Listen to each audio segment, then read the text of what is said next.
नरसिंहपुर के रहने वाले हीरा लाल सब्जी बेचते हैं। उनकी इकलौती बेटी है जिसका नाम संध्या है। 18 साल की संध्या जिला अस्पताल से नर्सिंग का कोर्स कर रही है। हर रोज वो नर्सिंग का कोर्स करने के लिए सुबह के टाइम में पहुंचती है और शाम के टाइम पे घर आती है।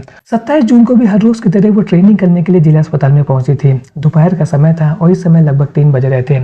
वो मैटरनिटी वार्ड में थी और इसके बाद वो वहां से बाहर निकल करके ट्रॉमा सेंटर के पास में कुर्सी पड़ी हुई थी, वहां पर आकर के बैठ जाती है।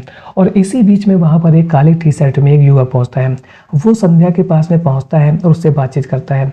थोड़ी देर तक दोनों बातचीत करते हैं और इसके बाद में उनके बीच में लड़ाई झगड़ा होने लगता है। लड़ाई झगड़ा बढ़ता हुआ देख करके वहां से एक डॉक्टर गुजर रहा था। वो उन दोनों के बीच में सुलह कराने की कोशिश करता है और समझाता है। काली टी शर्ट में आया युवक अपनी जेब से चाकू निकाल लेता है। डॉक्टर संध्या को छुड़ाने की कोशिश करता है, लेकिन काली टी शर्ट में ये जो युवक आया था वो उसको धक्का दे देता है और इसके बाद ये युवक संध्या के ऊपर ताबड़तोड़ वार कर देता है। वार इतने बुरी तरीके से किए गए थे कि कुछ ही देर में संध्या लहूलुहान होकर के फर्श पर गिर जाती है और फिर यह युवक फर्श पर पड़ी संध्या के बगल में बैठ करके उसका गला रेत देता है। कुछ देर के बाद में यह युवक अपने ऊपर भी चाकू से वार करता है और फिर अस्पताल से दौड़ करके भागता है और अपनी गाड़ी स्टार्ट करके वहां से निकल जाता है। इस तरीके की हत्या दिन दहाड़े जिला अस्पताल में होने के बाद में वहां पर दहशत का माहौल हो जाता है। डॉक्टर तुरंत पुलिस को इन्फॉर्म करते हैं और 20 मिनट के अंदर ही पुलिस की टीम वहां पर पहुंच जाती है और इसके बाद पुलिस की टीम वहां पर इन्वेस्टिगेशन करना शुरू कर देती है। कुछ समय के बाद में संध्या का परिवार भी वहां पर पहुंचता है और लगभग 7 घंटे तक संध्या की डेड बॉडी वहीं पर पड़ी रहती है, क्योंकि पुलिस की टीम वहां से जितने भी एविडेंस थे और फॉरेंसिक एविडेंस थे उनको कलेक्ट कर रही थी। पुलिस की टीम लगातार संध्या के परिवार वालों को समझाने की कोशिश कर रही थी कि आप लोग शांत हो जाइए, हम लोग जल्द से जल्द उसके हत्यारों को पकड़ लेंगे, लेकिन संध्या के परिवार वाले लगातार विरोध कर रहे थे और इसके बाद वो लोग जिला अस्पताल के बाहर अनशन करना शुरू कर देते हैं। पुलिस की टीम लगातार संध्या के परिवार को समझाती है और उनको आश्वासन देती है कि हम लोग जल्द से जल्द संध्या के हत्यारों को पकड़ लेंगे। पुलिस की टीम जिला अस्पताल तक पहुंचने वाले सभी रास्तों में जितने भी सीसीटीवी कैमरे लगे हुए थे उनको चेक करना शुरू करती है और साथ ही साथ अपने मुखबिरी नेटवर्क को भी एक्टिव कर देती है। देर रात पुलिस को सफलता मिलती है, वो लोग अभिषेक नाम के युवक को गिरफ्तार कर लेते हैं। वहीं दूसरी ओर संध्या का परिवार लगातार अभिषेक नाम के युवक को उन्हें दिखाने की मांग कर रहा था और वो लोग ये जानना चाहते थे कि ये कौन अभिषेक है जिन्होंने उनकी बेटी की इतनी निर्मम तरीके से हत्या कर दी है और इस हत्या करने के पीछे का असली कारण क्या है। पुलिस की टीम अभिषेक को गिरफ्तार करने के बाद में थाने लाती है और फिर उससे पूछताछ करती है और उससे पूछती है कि ऐसा क्या कारण था कि तुमने संध्या की इतनी निर्मम तरीके से हत्या कर दी। तो यहाँ पर अभिषेक पुलिस की टीम को बताता है कि मैं संध्या मारना नहीं चाहता था, लेकिन अब वो मुझे धोखा दे रही थी। मैं उससे बहुत ज़्यादा प्यार करता था और लगभग 2 सालों से हम दोनों रिलेशन में थे। मैंने उसके लिए सब कुछ किया। मैं पेंटिंग करने का काम करता हूँ और मैंने जो कुछ भी कमाया है वो मैंने सब कुछ संध्या के ऊपर ही लुटा दिया है और मैं उसको अपनी पत्नी बनाना चाहता था, लेकिन 2 सालों के बाद में वो मुझे धोखा देने लगी थी। पिछले 2 सालों में हमारे बीच में कभी भी लड़ाई झगड़ा नहीं हुआ और मैं उसके लिए कुछ भी कर सकता था, लेकिन जब उसने मुझे धोखा दिया तो अब मैं उससे सबक सिखाना चाहता था। यहाँ पर अभिषेक ने पुलिस को यह बताया कि लगभग 2 सालों से हमारे बीच में सब कुछ ठीक चल रहा था, किसी भी तरीके की कोई भी दिक्कत नहीं थी। हम लोग अक्सर साथ में घूमते फिरते थे, होटल में मिलते जुलते थे और हमारे बीच में वैसे ही रिलेशन थे जैसे एक पति पत्नी के बीच में होते हैं। लेकिन पिछले 1 महीने से जो संध्या का व्यवहार था वो बदलने लगा था और वो अब मेरा फ़ोन पिक नहीं करती थी।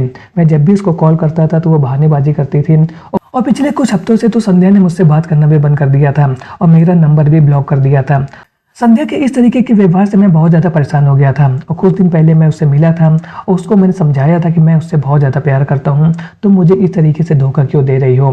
लेकिन संध्या मुझसे बात ही करना नहीं चाहती थी और वो मुझको इग्नोर मार रही थी और इसके बाद मैंने संध्या का पीछा करना शुरू किया तो मुझे यह पता चला कि अब संध्या मेरे अलावा किसी और से बातचीत कर रही है और शायद अब वो किसी और के साथ रिलेशन में है। जब मुझे ये सब बातें पता चली तो मैं एक बार फिर संध्या से मिला और उसको समझाया, लेकिन संध्या मेरी बात मानने को बिल्कुल भी तैयार नहीं थी और वो मुझसे यह कह रही थी कि तुम मुझे छोड़ दो, हमारे बीच में पिछले 2 साल में जो कुछ भी हुआ है वो अब आज से ही खत्म, अब हमारे बीच में कोई भी रिश्ता नहीं है। और इस तरीके से संध्या का मुझे धोखा देने के कारण मैं बिल्कुल टूट गया था और मुझे ऐसा लग रहा था कि संध्या मेरे साथ ऐसा कैसे कर सकती है। पिछले 2 सालों से मैंने उसके साथ जो सपने देखे थे उसको उसने एक ही बार में चूर चूर कर दिया था और अब मैं संध्या को सबक सिखाना चाहता था और इसी वजह से 27 जून को मैं लगातार सुबह 12 बजे से उसका वेट कर रहा था हॉस्पिटल में और जैसे ही वो दोपहर में लगभग 3 बजे के पास यहाँ पर आई तो मैंने एक बार फिर से उससे बातचीत की। वो अपना पुराना रागी अलाप रही थी कि मेरा तुमसे पिछले 2 सालों में जो कुछ भी रिश्ता था उसका अब कोई भी वजूद नहीं है और अब मैं किसी और से प्यार करती हूँ। और जैसे ही ये मैंने बात सुनी मैंने अपनी जेब से एक चाकू निकाला और उसके ऊपर ताबड़तोड़ वार कर दिए। संध्या का मर्डर करने के बाद में मैंने खुद को भी खत्म करने की कोशिश की और अपने ऊपर भी मैंने चाकू से वार किया, लेकिन हॉस्पिटल पे बढ़ती भीड़ को देखने के बाद में मैं वहां से भाग निकला। पुलिस की टीम ने अभिषेक को गिरफ्तार करने के बाद में संध्या के परिवार वालों को बताया कि हम लोगों ने संध्या के हत्यारे को गिरफ्तार कर लिया है और उसका नाम अभिषेक है। जैसे परिवार वालों को अभिषेक के बारे में पता चला तो उन लोगों ने यही कहा कि हमें आज तक ना तो इस बात की भनक लगी और ना ही कभी संध्या ने ये बताया कि उसका किसी के साथ में लव अफेयर है और ये अभिषेक कौन है, हम लोग उसको एक बार देखना चाहते हैं। लेकिन पुलिस की टीम ने उनसे यह कहा कि हम लोग आपको अभिषेक को नहीं दिखा सकते हैं। ये सुनते ही संध्या के परिवार वालों ने एक बार फिर सेंसन करना शुरू कर दिया। पुलिस की टीम ने परिवार को समझाया कि हम लोग उसका केस फास्ट ट्रैक कोर्ट में चलाएंगे और अभिषेक को कड़ी से कड़ी सजा दिलाएंगे। और इसके बाद संध्या के परिवार ने संध्या की डेड बॉडी को एक्सेप्ट किया और उसका लास्ट रिचुअल कराया। तो आज के वीडियो में आपने देखा कि कैसे एक सिर्फ आशिक ने केवल रिजेक्शन मिलने के बाद में अपनी गर्लफ्रेंड का इस तरीके से मर्डर कर दिया। अभिषेक जैसे अभियुक्तों को क्या सजा मिलनी चाहिए, इसके बारे में हमें कमेंट सेक्शन में जरूर बताएं। मिलता हूँ ऐसे एक और नए इंटरेस्टिंग वीडियो में, तब तक के लिए थैंक्स फॉर वॉचिंग।